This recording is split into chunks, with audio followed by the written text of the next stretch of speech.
अस्सलाम वालेकुम। तो स्टार्ट करते हैं विद द क्वेश्चंस। ठीक है। ये पहला क्वेश्चन है हमारे पास। स्टैट्स का क्वेश्चन है। ठीक है। इसमें क्या बोल रहा है आपसे?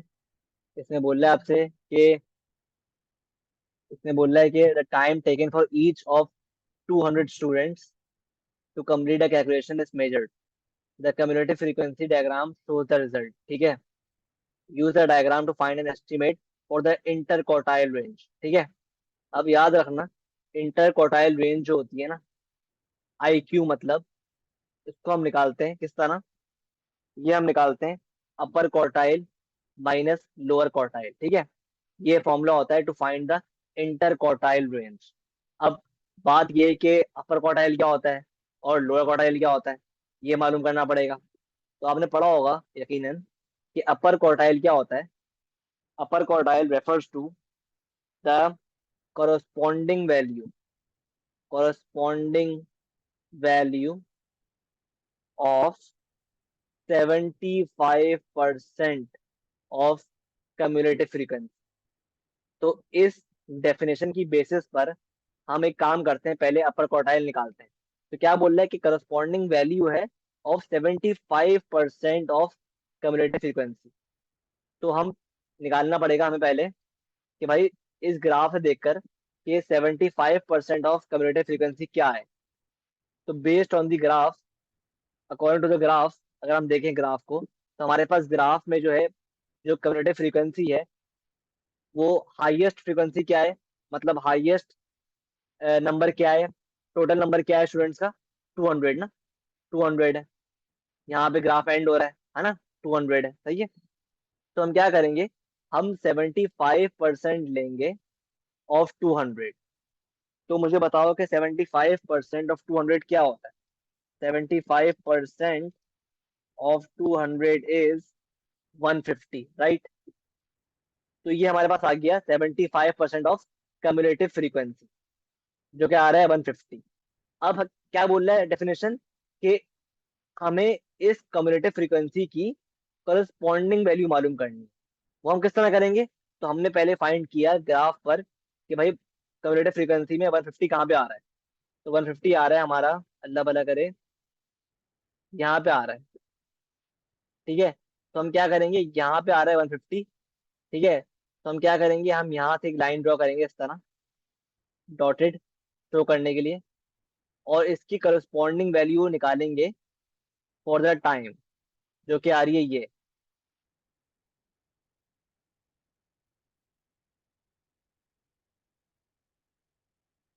तो ये क्या आ रही है, ये जो टाइम आ रहा है ना, ये हमारा क्या है, अपर क्वार्टाइल होगा। तो क्या आ रहा है अपर क्वार्टाइल?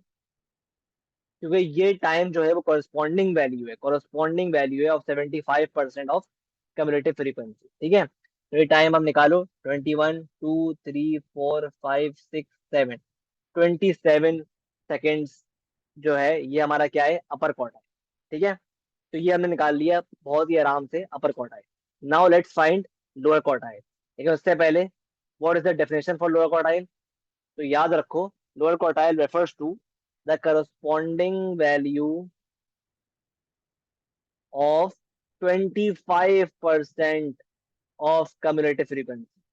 तो लोअर क्वार्टाइल निकालने के लिए हमें पहले 25% ऑफ सी एफ, यानी कम्युलेटिव फ्रीक्वेंसी, मालूम करना पड़ेगा। तो कर लेते हैं, बहुत ईजी है। 25% ऑफ 200, जो कि टोटल अमाउंट है, टोटल फ्रीक्वेंसी, कम्युलेटिव फ्रीक्वेंसी है, सही है। तो इसका 25% क्या होगा? ठीक है, ये निकालते हैं। 25% ऑफ 200 मतलब 25/100 मल्टीप्लाई बाय 200 क्या होता है? 50। अब हम 50 को मार्क करेंगे पहले सी एफ के एक्सेस पर। या 20 ये रहा, 40 ये रहा, और ये रहा आपका 50, बीच में आ गया। ठीक है। अब 50 पर जो कॉरस्पॉन्डिंग वैल्यू आ रही है टाइम की, वो आ रही है यहाँ पर। ठीक है। यहाँ पे आ रही है, मतलब 11 12 13 14 15, 11 12 13 14 15 16। ये जो टाइम की वैल्यू है ना, 16, ये क्या कहलाएगी आपकी? Lower quartile. 16। ठीक है। तो 16 सेकेंड्स। ठीक है। तो अब मेरे पास अपर क्वार्टाइल भी आ गया, लोअर क्वार्टाइल भी आ गया। Now I can easily find the interquartile range which is upper quartile minus lower quartile. क्या आ रहा है? 27 - 16, दैट इज 11 सेकेंड। ये आपका आ गया इंटर क्वार्टाइल, जो कि आपका आंसर है। सही है। अब वो पार्ट बी में बोल रहा है the number of students taking more than 40 second. ठीक है। तो हमारे पास कुल मिला के कितने बच्चे हैं? हमारे पास 200 स्टूडेंट्स हैं, 200 स्टूडेंट्स। ठीक है। अब वो बोल रहा है भाई इन बच्चों में से जो बच्चे 40 सेकेंड से ज्यादा ले रहे हैं, ज्यादा ले रहे हैं, उन वो कितने हैं ये बता दो। तो बहुत इजी है ये भी। तो आप क्या करोगे, पहले आप गए 40 सेकेंड्स को आपने मार्क किया, 40 सेकेंड्स को आपने मार्क किया, ये रहा 40 सेकेंड। ठीक है। आप गए, आपने एक डॉटेड लाइन ड्रॉ की इस तरह, और आपने इस टाइम पर जो बेसिकली आपकी लेंथ है ना, आपके नंबर ऑफ स्टूडेंट्स हैं, जो कम्युलेटिव फ्रीक्वेंसी है, वो आपने मालूम की। 40 पर अगर हम देखें,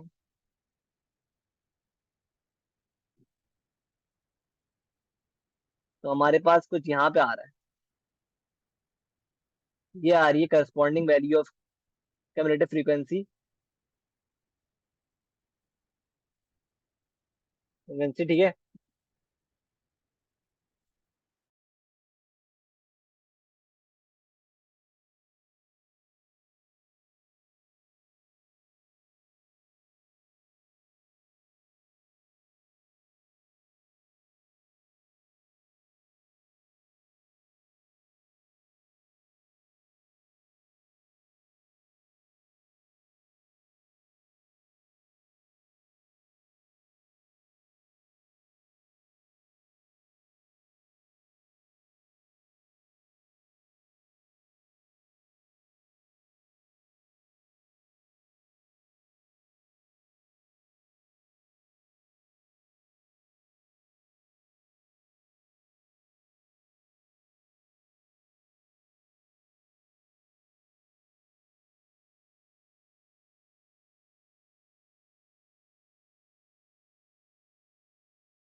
अच्छा तो क्या बोल रहे थे हम? मैं ये कह रहा था कि देखो भाई क्या बोल रहा है वो, कि the number of students taking more than 40 seconds, ठीक है। तो हमने क्या किया, हमने 40 पे टाइम को मार्क किया पहले, ठीक है।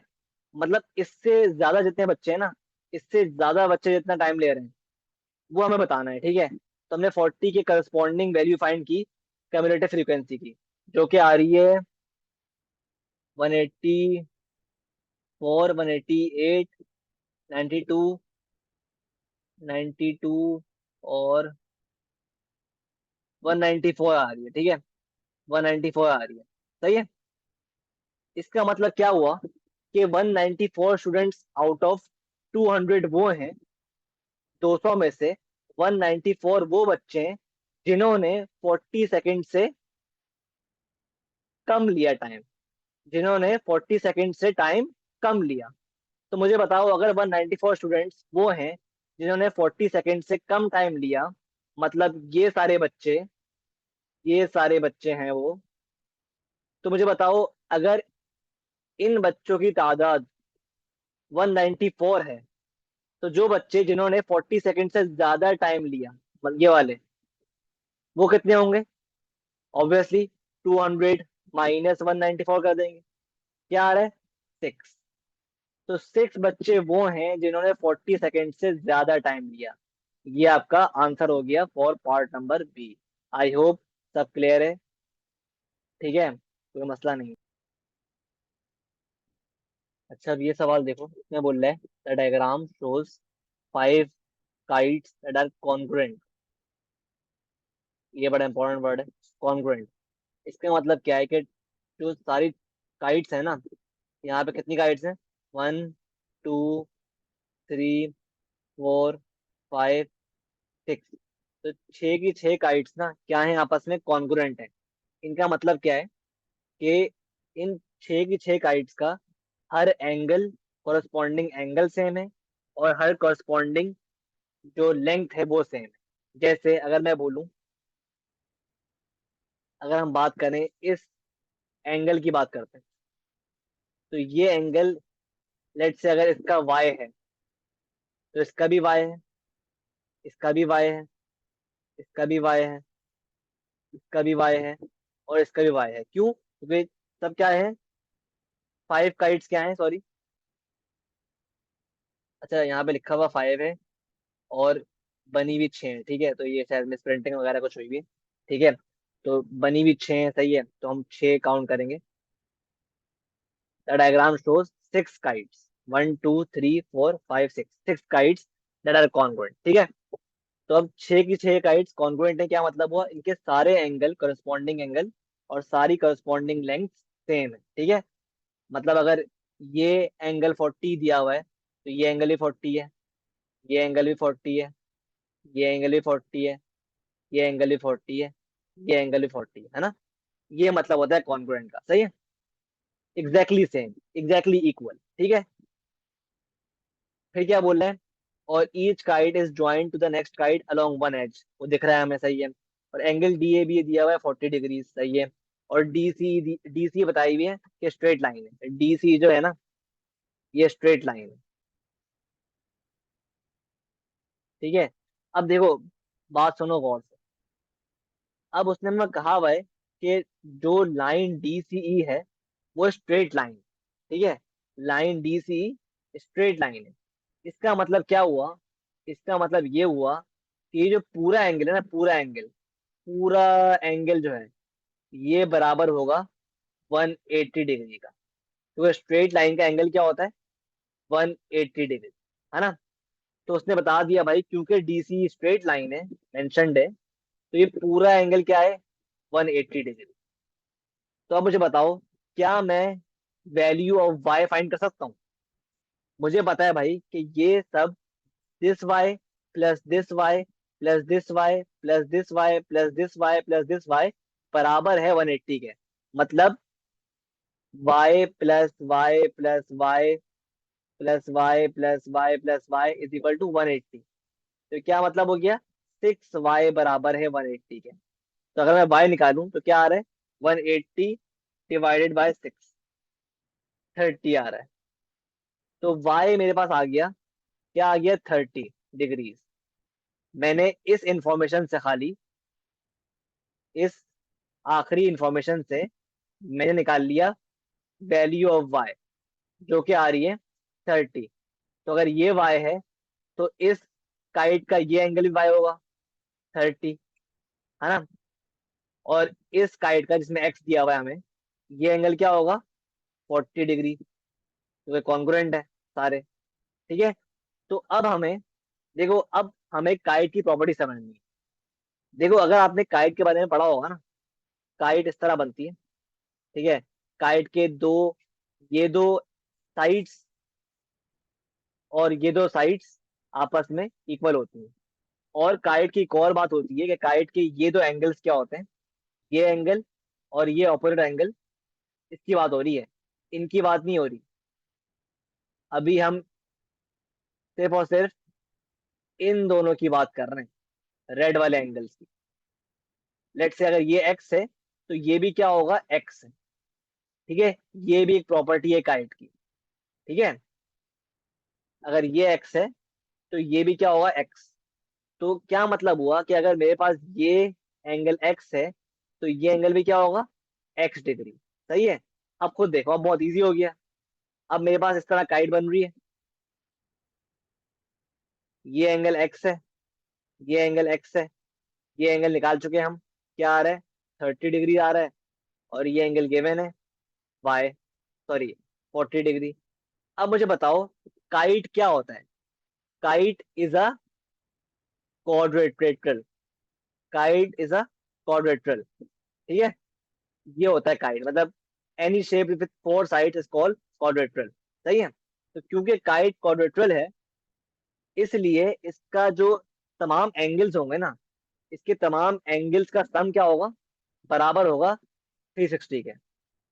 मतलब 30 degree plus 40 degree plus x degree plus x degree, ये सब बराबर होंगे, इक्वल टू होंगे 360 के।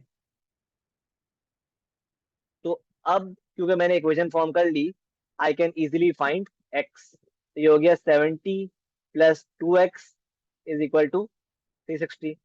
और ये हो गया मजीद 2x इज इक्वल टू 360 - 70, जो कि आ रहा है 290। तो x मेरे पास क्या आ गया, 290/2, यानी 145।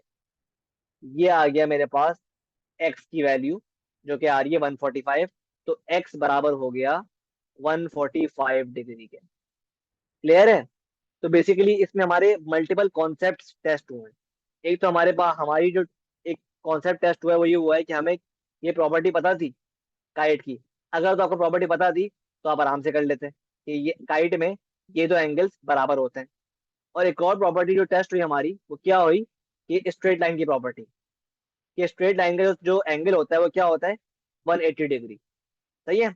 और एक और जो कॉन्सेप्ट टेस्ट हुआ वो हुआ कॉन्ग्रुएंसी का, कि अगर दो शेप्स आपस में कॉन्ग्रुएंट हैं, इसका मतलब क्या होता है कि उनके तमाम एंगल, सारे के सारे एंगल और सारी लेंथ एग्जैक्टली इक्वल है।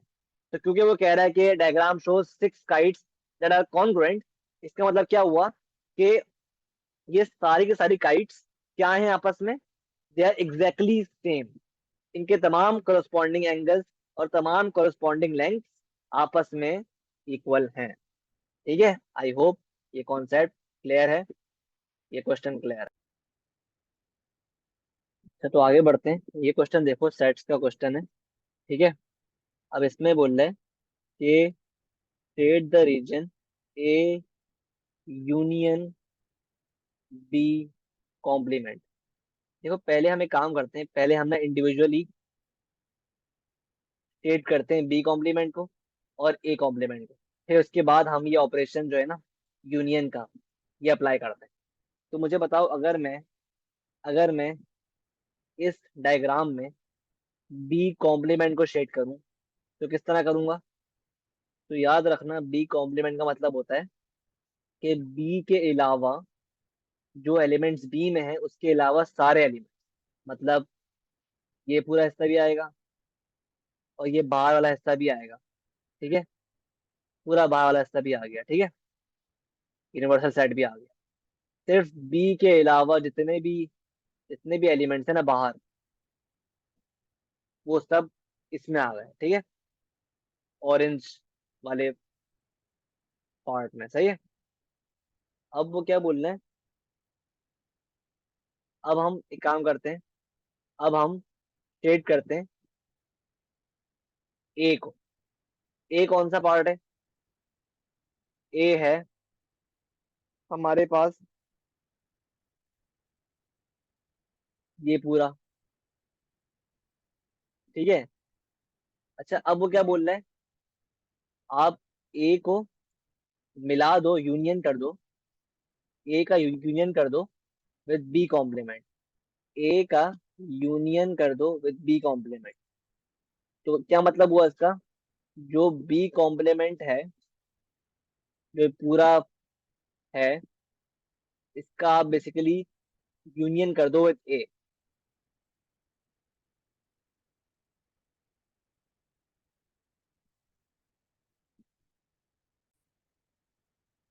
सही है।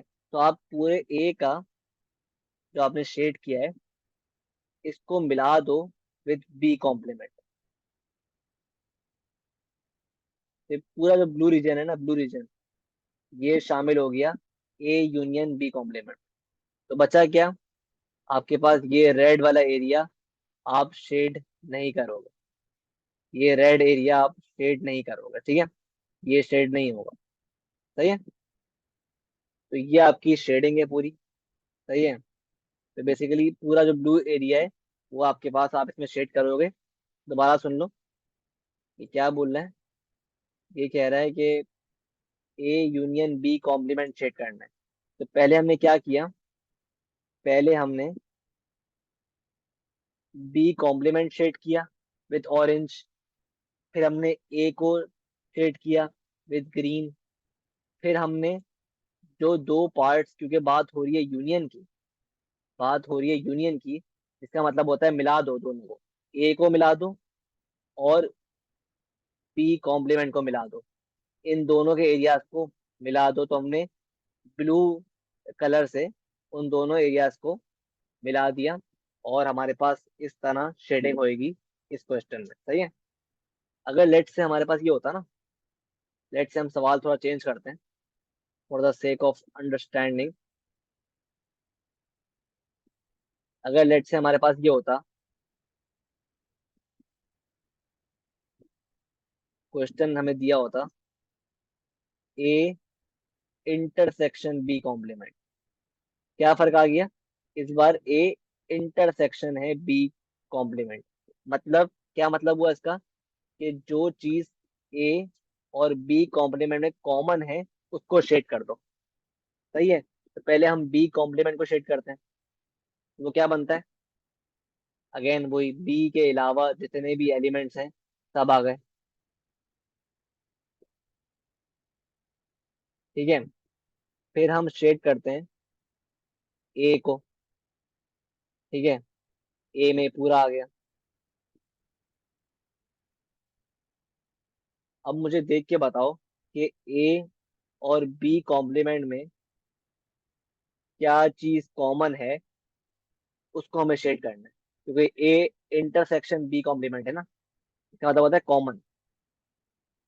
इंटरसेक्शन मतलब होता है कॉमन क्या चीज है, ए और बी कॉम्प्लीमेंट एरिया में कौन सी चीज कॉमन लाई कर रही है। तो आप नोट करोगे, ये चीज है, ये एरिया है जो दोनों में कॉमन लाई कर रहा है। मतलब यहाँ पे ब्राउन कलर भी है और ग्रीन कलर भी है, तो ये एरिया है जो कि इन दोनों में कॉमन लाई कर रहा है। तो ये ऑरेंज एरिया है, इस केस में हम वो शेड करें, ए इंटरसेक्शन बी कॉम्प्लीमेंट में हम ऑरेंज एरिया शेड करेंगे। ये हमारा आंसर होता ऑरेंज एरिया, ठीक है। ये हम शो करते हैं, ठीक है। तो ये कॉन्सेप्ट था सेट का, ठीक है। ठीक है, आई होप क्लियर है। अच्छा, अब आते हैं पार्ट बी में। अब देखो पार्ट बी में अगर नोटिस करो आप, तो आपके पास जो है ना, पी और क्यू जो है खाली हैं। मतलब पी और क्यू को शेड नहीं किया हुआ उसने। ठीक है। तो क्या मतलब है कि पी यूनियन क्यू कॉम्प्लीमेंट की बात कर रहा है। पी यूनियन क्यू कॉम्प्लीमेंट मतलब पी यूनियन क्यू के अलावा है। पी यूनियन क्यू के अलावा। तो अगर मैं आर आर करता हूँ, आर यूनियन करता हूँ पी यूनियन क्यू कॉम्प्लीमेंट, तो ये किस तरह शेड होगा देख लेते हैं। अगर मैं इसको ये करता, लेट्स से कि भाई इसका आंसर क्या है कि R union P union Q complement. इसका मतलब क्या है भाई?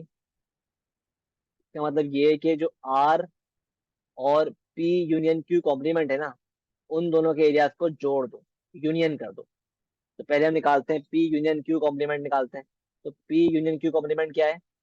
पी और क्यू के अलावा जितने भी एलिमेंट्स हैं उन सबको स्टेट करना है। ठीक है। फिर हमने इस एरिया के साथ हमने आर को शेड किया, पूरे आर को। और फिर हमने इन दोनों एरियाज को मर्ज कर दिया, मिला दिया। वो हमारा आंसर हो गया। लेकिन मुझे बताओ, क्या इस क्वेश्चन में ये पूरा एरिया शेड हुआ हुआ है? क्या इस क्वेश्चन में पूरा एरिया शेड हुआ हुआ है? नहीं। हमारे पास तो सिर्फ और सिर्फ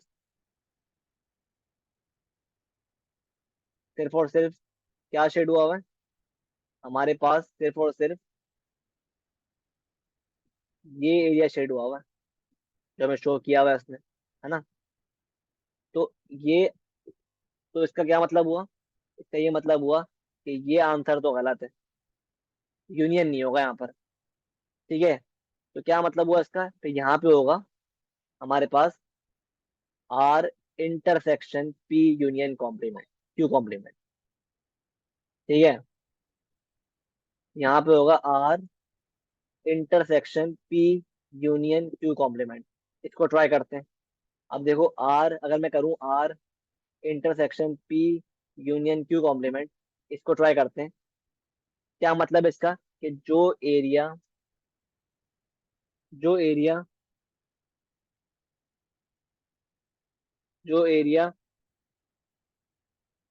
जो एरिया आर और जो एरिया आर और पी यूनियन क्यू कॉम्प्लीमेंट में कॉमन आ रहा है वो सेट करें। तो पहले हम पी यूनियन क्यू कॉम्प्लीमेंट निकालते हैं। पी यूनियन क्यू कॉम्प्लीमेंट निकालते हैं।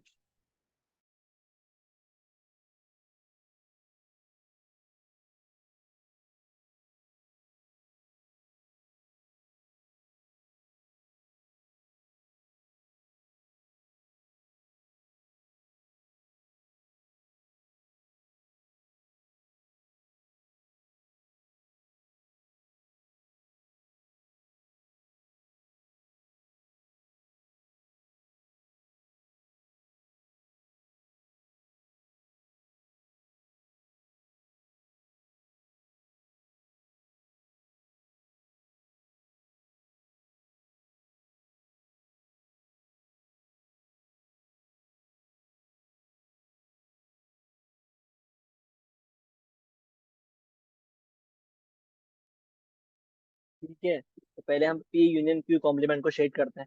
क्या बन रहा है?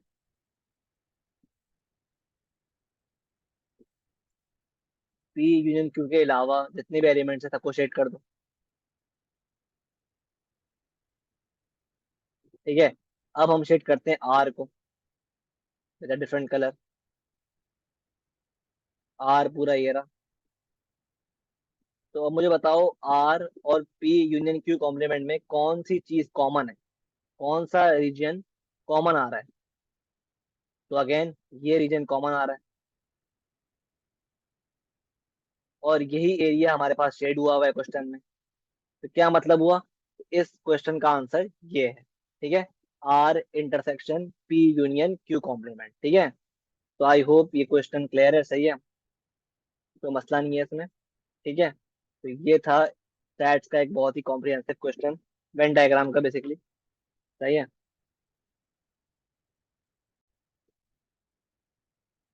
अच्छा, तो आगे बढ़ते हैं। ये क्वेश्चन है वेक्टर्स का। ये देखो, इसमें क्या बोल रहा है आपसे। इसमें कह रहा है कि बेसिकली इसमें कह रहा है कि in the diagram O is the origin, सही है। ओ पी पी है, ओ क्यू क्यू है, सही है। R is the point of intersection of P Q and O S, ठीक है, गिवन है, दिख रहा है हमें। और बताया हुआ है कि P R ratio R Q क्या है, पी आर 1 है और आर क्यू क्या है 2, सही है। मतलब ये पी आर क्यू है, ठीक है। तो पी आर 1 है, आर क्यू क्या है 2 है। मतलब टोटल मिला के कितने पार्ट्स हो गए, 3 पार्ट्स हो गए, सही है। अब अगर हमें पी आर और आर क्यू फाइंड करना है, सही है, तो हम क्या करेंगे, पहले हम पी क्यू फाइंड करेंगे, पहले हम पी क्यू फाइंड करेंगे।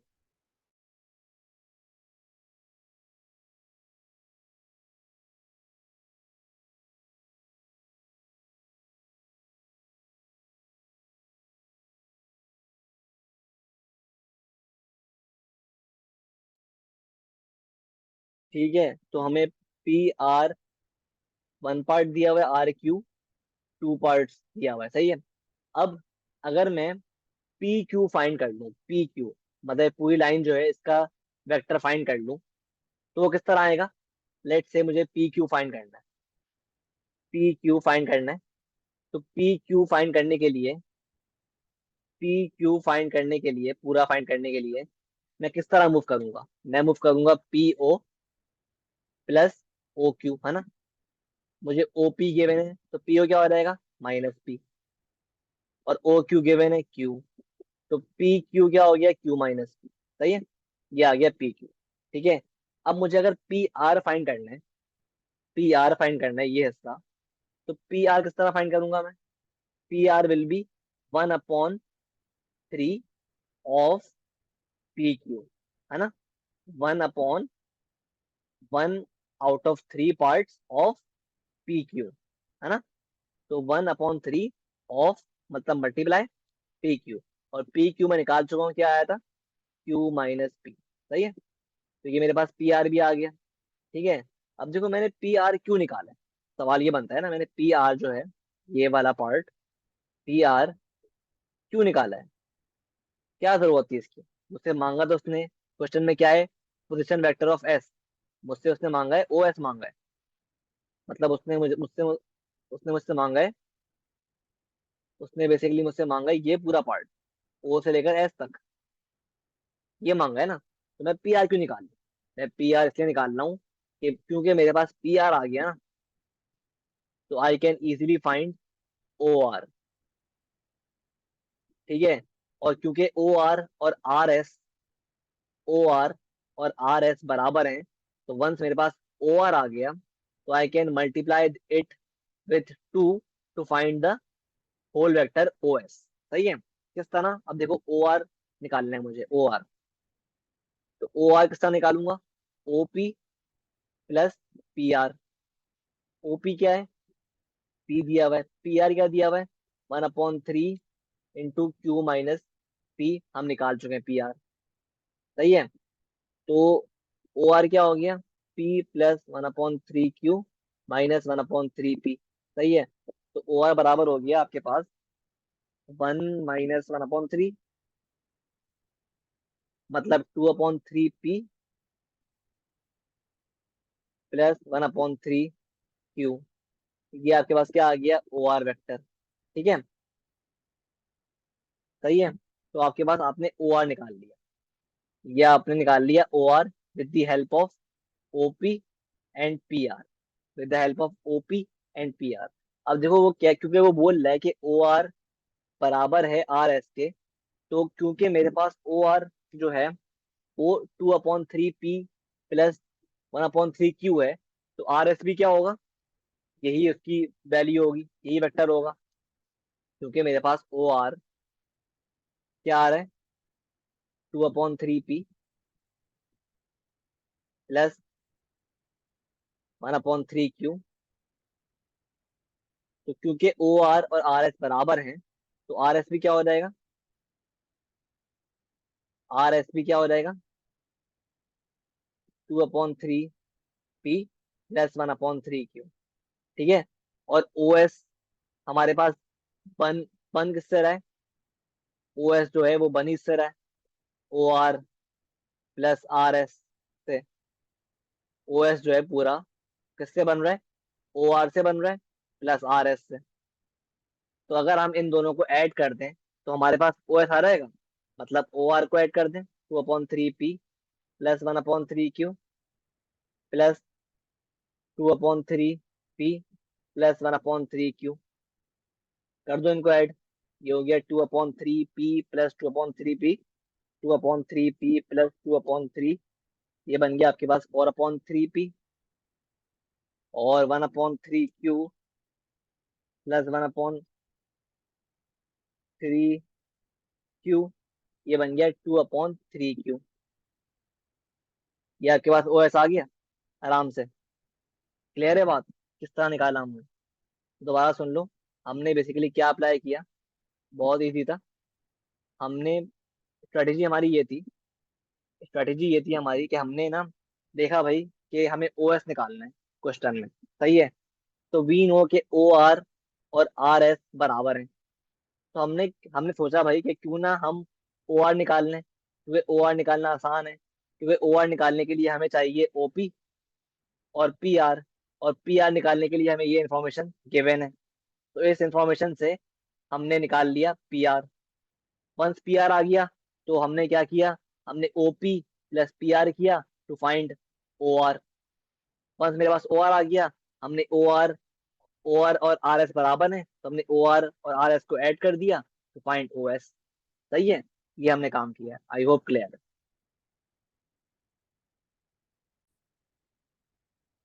ये सवाल देखो, ये सवाल है मेंसुरेशन का। ठीक है। इसमें क्या बोल रहा है आपसे कि the diagrams shows a shape made from triangle JKL and a semicircle with diameter JL। सही है, दिख रहा है हमें। JKL is an isosceles right angle triangle with JKJL 12.8 centimetre. ठीक है। तो क्या बोल रहा है? Calculate the area of this shape. Area निकालना है हमें इस शेप का। तो हम एरिया किस तरह फाइंड करेंगे? बहुत इजी है। एरिया निकालने के लिए आपको एरिया ऑफ ट्राइंगल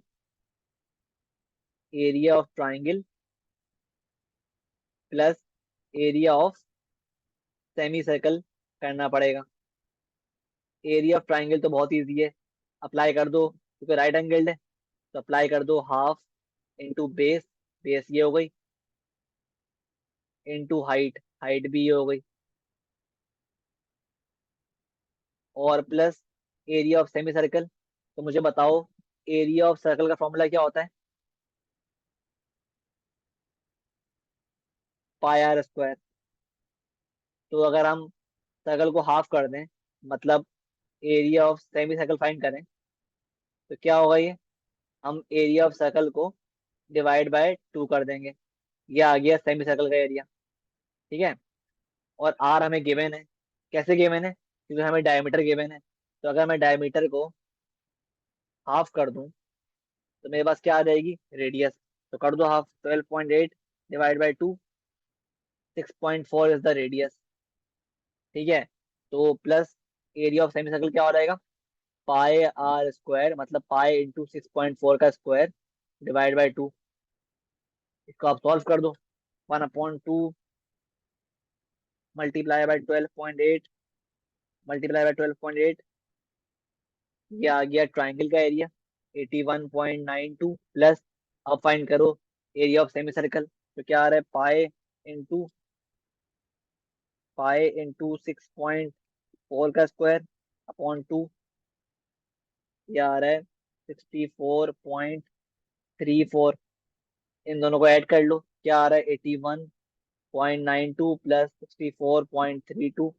तो 81.92 plus 64.32, your answer is 146.24 centimetre square is the area of this complete figure. I hope clear है। उसके बाद क्या बोल रहा है? अब कह रहा है भाई आपने एरिया निकाल लिया, अब एक और काम कर लो, फाइंड द पेरीमीटर।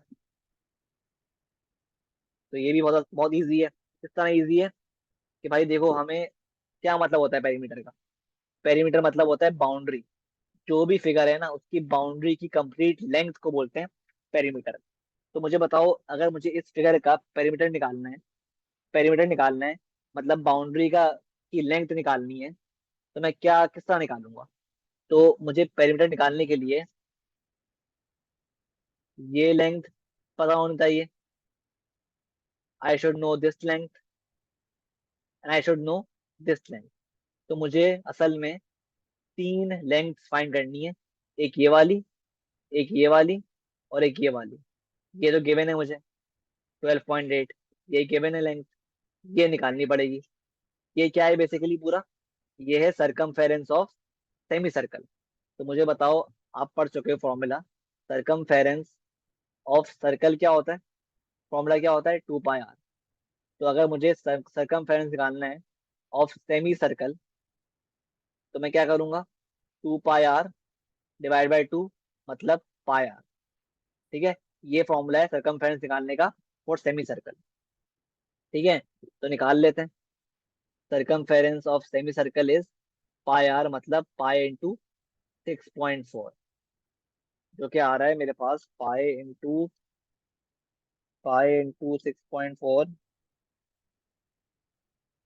आ रहा है 20.1।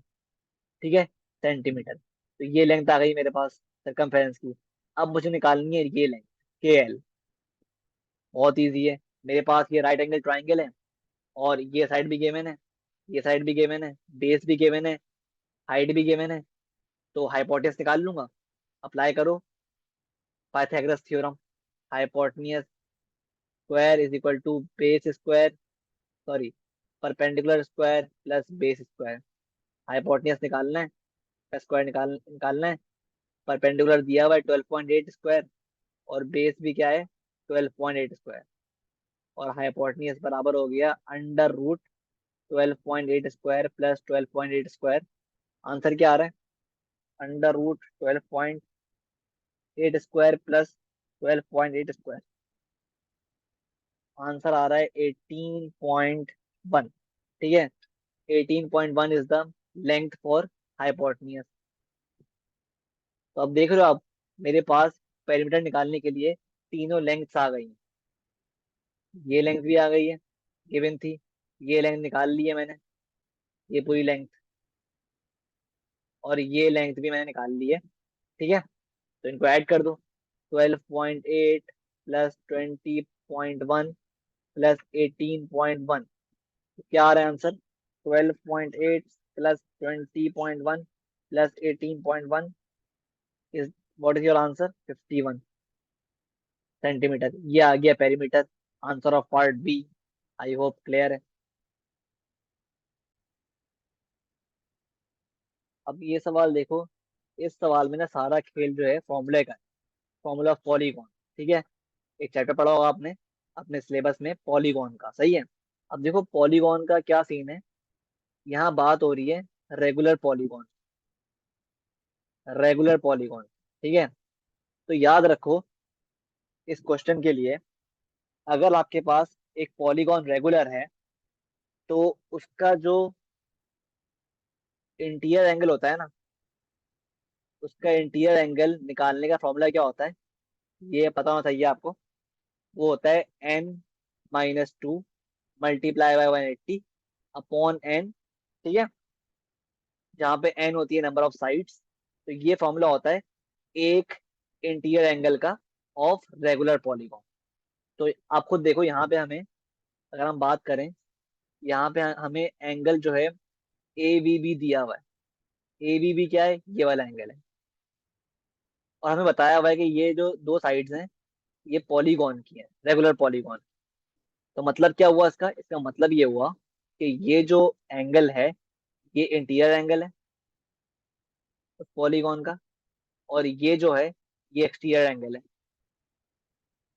ठीक है, तो मुझे बताओ कि interior angle of a regular polygon निकालने का फॉर्मूला क्या होता है? n-2 into 180 upon n। सही है, ये याद कर लो। ठीक है, याद करना होता है, सही है फॉर्मूला। ठीक है, सिमिलरली अगर हम बात करते हैं रेगुलर पॉलीगॉन की, तो रेगुलर पॉलीगॉन का एक्सटीरियर एंगल निकालने का फॉर्मूला भी होता है। वो क्या होता है? Simply 360 upon n. 360 upon n. ठीक है, ये होता है एक्सटीरियर एंगल निकालने का formula for a regular polygon. सही है। तो अब देखो, उसने हमें बी वी एक्स दिया हुआ है। क्या दिया हुआ है? बी वी एक्स दिया हुआ है उसने हमें, यानी उसने हमें एक्सटीरियर एंगल दिया हुआ है y डिग्रीज, और उसने हमें इंटीरियर एंगल दिया हुआ है ए बी भी दिया हुआ है 11.5 इंटू y डिग्रीज। ठीक है।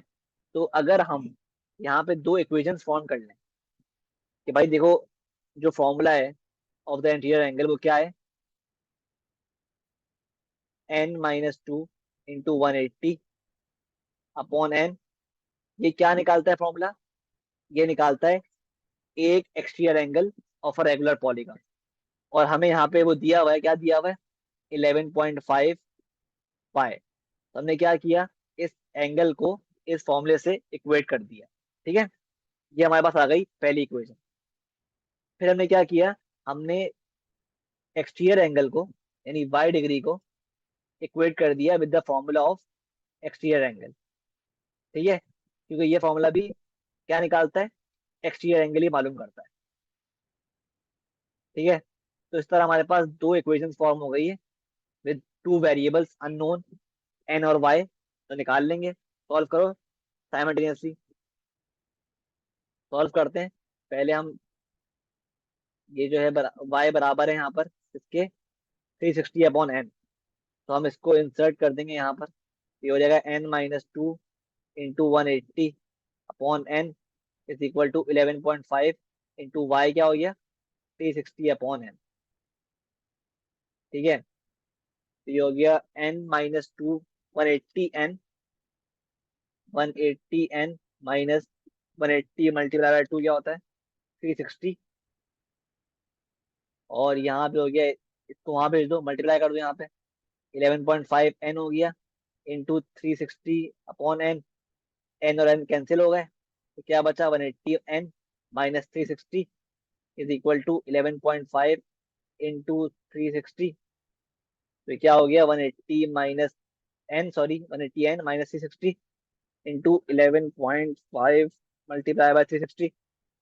आ रहा है आंसर 4140। ठीक है, 180n is equal to 4140 plus 360 4500। तो n बराबर हो गया 4500 डिवाइड बाय 180। n बराबर हो गया 25 के। n is equal to 25। तो हमारे पास इस रेगुलर पॉलीगॉन की कितनी नंबर ऑफ साइड्स हैं? n क्या है? 25। आई होप क्लियर है कि हम किस तरह हमने फॉर्मूलाज को अप्लाई किया। ठीक है, हमारे पास दो फॉर्मूलाज थे। एक फॉर्मूला था इंटीरियर एंगल निकालने का, एक फॉर्मूला था एक्सटीरियर एंगल निकालने का। तो क्योंकि उसने हमें क्वेश्चन में ये एंगल्स दिए हुए, जो कि दिए में भाई, एक्सटीरियर एंगल दिया हुआ है y डिग्री, मतलब बी वी एक्स, और जो इंटीरियर एंगल है यानी ए बी बी वो दिया हुआ है 11.5 इंटू y डिग्री। सही है।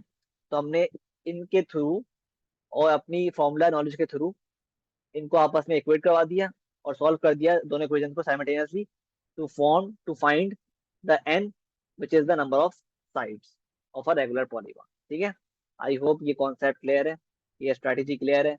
ये ठीक है। तो पॉलीगॉन के केस में ना, जो फॉर्मूलाज है ना, वो बड़े इंपॉर्टेंट है। सही है,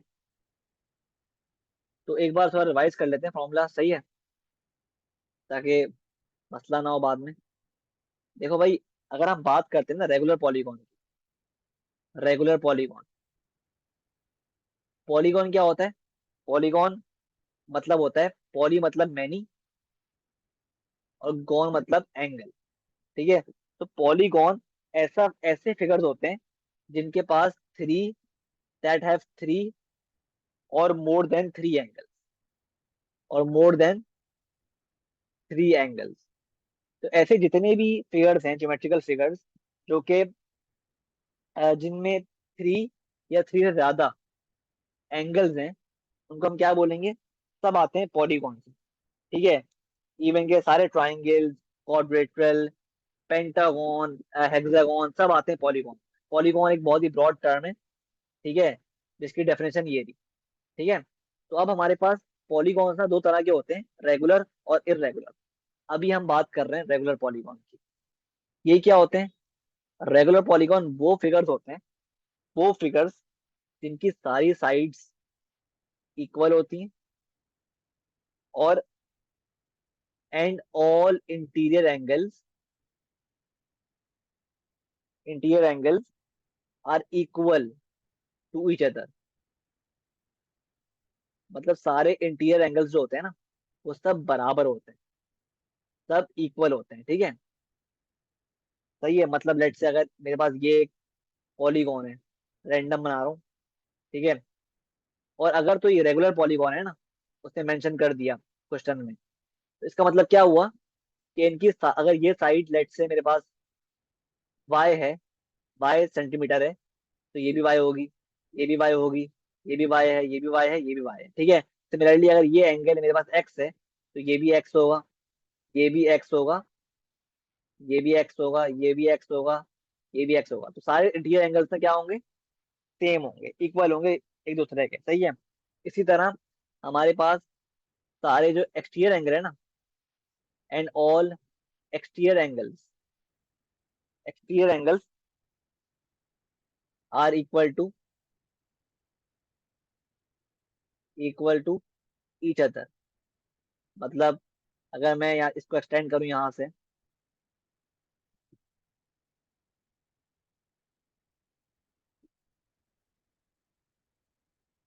तो ये सारे जो एक्सटीरियर एंगल है ना, मतलब ये एंगल ये एंगल हो गया, ठीक है, ये एंगल हो गया, ये एंगल, ठीक है, ये एंगल और ये एंगल, ये सब अगर लेट से मेरे पास ये z है, तो ये भी z है, ये भी z है, ये भी z है, ये भी z है, ये भी z है। ठीक है, तो बेसिकली क्या पता चला हमें? अगर हमारे पास पॉलीगॉन रेगुलर है ना, तो उसके साइड्स भी इक्वल होंगे, इंटीरियर एंगल्स भी इक्वल होंगे आपस में, और एक्सटीरियर एंगल्स भी इक्वल होंगे। ठीक है, अब बात कर लेते हैं फॉर्मूला की। देखो, in case of regular polygon जो फॉर्मूला हम इस्तेमाल करते हैं ना, वो याद करने कि रेगुलर पॉलीगॉन के अगर हमें सम निकालना है of all interior angles, sum of all interior angles, तो हम किस तरह फाइंड करेंगे? n-2 multiply by 180। ठीक है, इससे क्या आ जाएगा? सम आएगा सारे इंटीरियर एंगल्स का। मतलब x plus x plus x plus x plus x plus x. ठीक है, इस तरह ये जो इंटीरियर एंगल्स है ना, जो अंदर वाले एंगल्स हैं, उन सबका सम आ जाएगा इस फॉर्मूले के थ्रू। ठीक है, लेकिन अगर हमें किसी एक एंगल को, इंटीरियर एंगल को फाइंड करना है, तो उसका फॉर्मूला क्या है? n-2 multiply by 180 upon n। ये फॉर्मूला फाइंड करेगा कोई सा एक इंटीरियर एंगल। ठीक है, और ऑब्वियसली वंस मेरे पास वो इंटीरियर एंगल फाइंड कर लिया हमने इस फॉर्मूले के थ्रू, तो वही वैल्यू सारे इंटीरियर एंगल्स की होगी, क्योंकि ये क्या है? Regular polygon. फर्ज करो इस फॉर्मूले से मेरे पास आंसर आया, लेट से 20 आया, तो 20 ये भी होगा, 20 ये भी होगा, 20 ये भी होगा, 20 ये भी होगा। एग्जाम्पल दे रहा हूँ, ठीक है, एक बात कह रहा हूँ, सही है, 20 आएगा नहीं, ठीक है, 20 एग्जाम्पल दे रहा हूँ, ठीक है, क्लियर है। सिमिलरली अगर हम बात करें एक्सटीरियर एंगल के फॉर्मूले की, तो in case of regular polygon जो सम होता है ना of all exterior angle, exterior की बात हो रही है, बाहर वाले की, उनका सम होता है हमेशा बराबर होता है 360 के, 360 डिग्रीज के। ठीक है, और अगर हमें कोई सा भी एक एक्सटीरियर एंगल फाइंड करना है, तो किस तरह करेंगे? 360 अपॉन n। ठीक है, तो ये चार फॉर्मूलाज हैं जो इस्तेमाल होते हैं रेगुलर पॉलीगॉन के केस में। ठीक है, आई होप क्लियर है, सही है। ये फॉर्मूला याद कर लो, ये कॉन्सेप्ट समझ लो ऑफ रेगुलर पॉलीगॉन, बहुत इंपॉर्टेंट है। सही है। अच्छा, अब ये सवाल देखो, ये सवाल है फंक्शंस का। ठीक है, बहुत इजी है।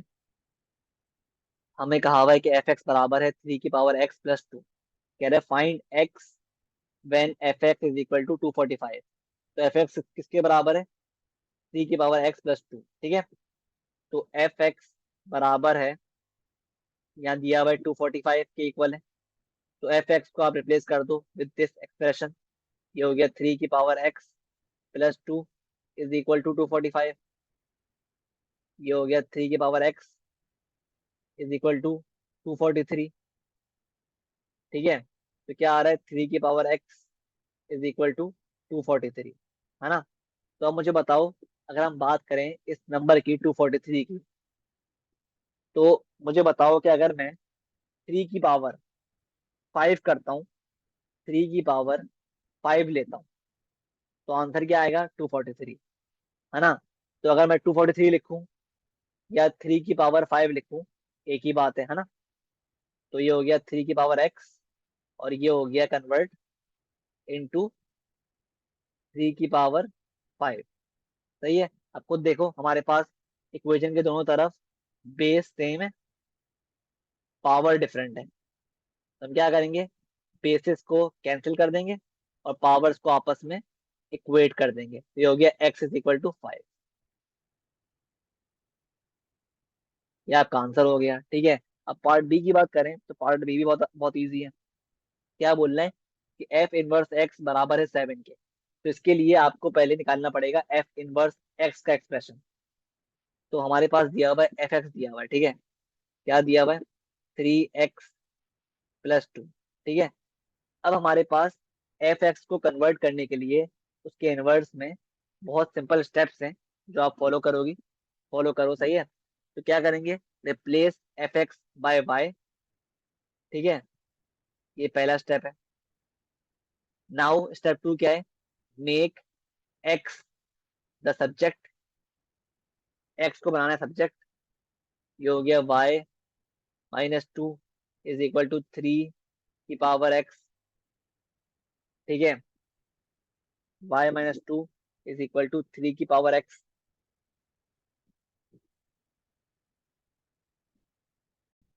अच्छा ठीक है, तो फिर ये हमने, ये जो है ना, ये क्या हो गया? y - 2 इज इक्वल टू 3 की पावर x।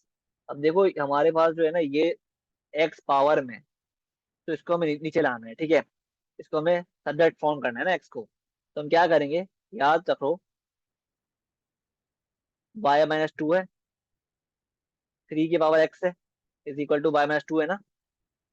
ये है ना बेसिकली, इस तरह लिखूं इस तरह लिखूं, एक ही बात है। ठीक है, तो अब x को नीचे लाने के लिए हम इस्तेमाल करेंगे लॉग का, लॉग फंक्शन का। ठीक है, तो हम क्या करेंगे? हम लगाएंगे log, introduce log, base remains the same. Base के इक्वल टू के बाद वाला एक्सप्रेशन बिकम्स द पावर, और पावर गोज इक्वल टू के बाद। तो हमारे पास x बन गया subject, log base 3 power y - 2।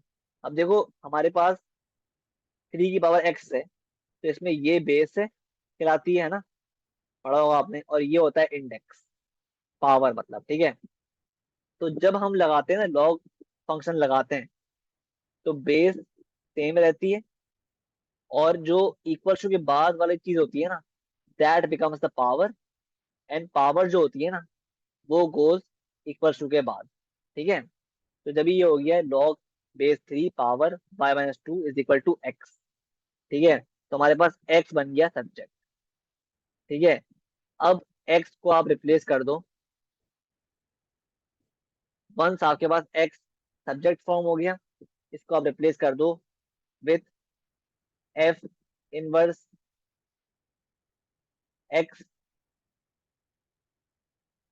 और y को रिप्लेस कर दो बाय x, लॉग की बेस 3 x - 2। ठीक है, तो अब क्या बोल रहा है कि ये जो है f इनवर्स x बराबर है 7 के। तो हमने क्या निकाला है एक्सप्रेशन? ये निकाला है ना, तो ये बराबर है 7 के। मतलब लॉग बेस 3 x - 2 बराबर है 7 के। ठीक है, अब ये निकालने के लिए आपको बेसिकली अब लॉग फंक्शन रिमूव करना है, सही है। रिमूव किस तरह करेंगे ये भी सुन लो। लॉग हटाने के लिए क्या करेंगे, remove log, base remains the same, equals to के बाद वाला नंबर या expression becomes the power, and power goes equals to के बाद। ठीक है, तो ये हो गया 3 की पावर 7 मतलब 2187 इज इक्वल टू x-2। तो x आ गया आपके पास 2187 प्लस 2 मतलब 2189। ठीक है, 2189 सही है, 2189 एक्स आ गया।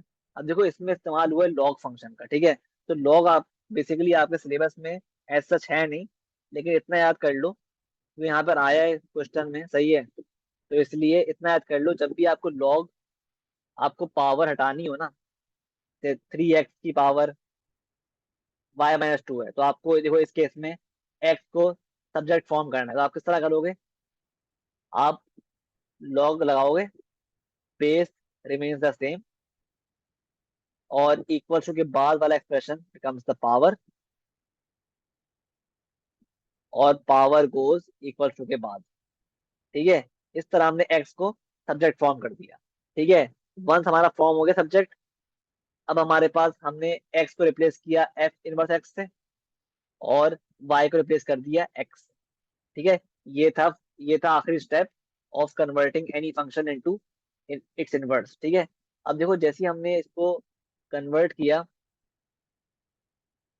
इनवर्स में, तो हमारे पास क्या बन गया, हमें दिया हुआ था एफ इनवर्स एक्स बराबर है 7 के। हमने इसको इक्वेट किया। अब हमने देखा भाई कि हमें लॉग फंक्शन तंग कर रहा है, लॉग हटाना पड़ेगा टू फाइंड एक्स।